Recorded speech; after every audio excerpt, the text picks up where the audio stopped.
Hello বন্ধুরা, আজকে রান্না বান্না হচ্ছে। দেখো, এই যে মাছের মাথা ভেজে নিচ্ছি। মাছের মাথা আর এই যে লেজ ছিল ফ্রিজে, এগুলি বের করে ভেজে নিলাম। এগুলি দিয়ে আজ তরকারি করব। তো টমেটো কেটে নিয়েছি, সম্বাদ দিয়ে বসিয়েও দিলাম।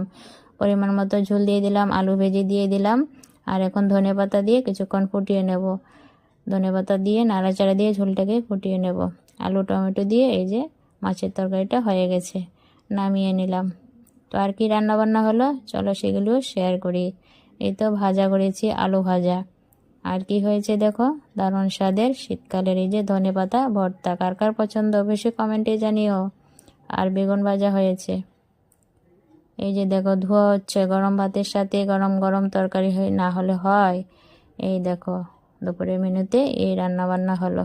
থ্যাংক ইউ বন্ধুরা, যে যেখান থেকে আমার ভিডিওটা দেখছো সকলকে জানা অসংখ্য ধন্যবাদ, মন থেকে ভালোবাসা। আর ভিডিওটা ভালো লাগলে বন্ধুরা অবশ্যই লাইক কমেন্ট শেয়ার করে দিও। বাই, ভালো থাকবে সবাই।